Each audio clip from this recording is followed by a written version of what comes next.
Hello my cuties, আজকে আমি তোমাদেরকে এমন একটা লিপস্টিক টিউটোরিয়াল দেবো যেটা তুমি লাগে পারে লিটারালি সবাই তোমার দিকে এমনি তাকা থাকবে, ঠিক আছে? মানে এমনি তাকা না থাকলেও অন্তত তোমাকে দেখে ফিরত হয়ে যাবে, লিটারালি ওরা মনে মনে বলবে ও মাই গড কীভাবে করছে এটা।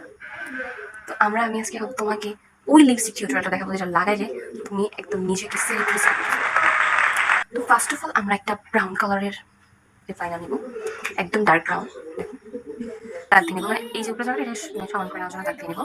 যেভাবে আমরা উপরে একটা দাগ দিছি ওরকমভাবে আমরা নিচেটা দাগ দিয়ে নেবো। উঠে যে দাগটা দিছে, এখন এই দাগটা থেকে এখান পর্যন্ত এই দাগটা থেকে এখান পর্যন্ত মিলাবো।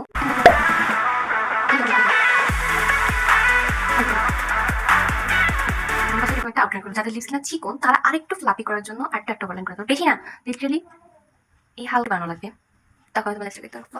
দেন এরকম একটা নুট কালারের নিবা, আমি তোমাকে দেখাচ্ছি কালারটা স্মাচ করে। এটা হচ্ছে কি কালার, এবার আঙুল এবার লিপস এখানে মাস্ট অ্যাপ্লাই করা লাগবে, নাহলে তোমার লিপসে একটা গ্লসি ভাব আসবে, মানে দূর থেকে তোমার লিপসে চমক মারতে দেবো, যাতে 1 মাইল দূর থেকে মানুষ দেখলে চোখ ছলছায় যায়, ঠিক আছে? এখন এই তুমি সিঙ্গেল তোমাকে মেনশন দাও, ঠিক আছে? যারা কিনা এখন পর্যন্ত সিঙ্গেল তারা এই লিপসটা করে বাইরে গেলে তাদের সিঙ্গেল থাকা লাগবে না। বাট কেউ আমাকে মেনশন দেওয়া যাবে না, আমাকে মেনশন দেওয়া যাবে না, আমি শেয়ার করা যাবে না, আমি বাদে। আর আমি টিউটোরিয়ালটা দিছি তাই আমি বাদে।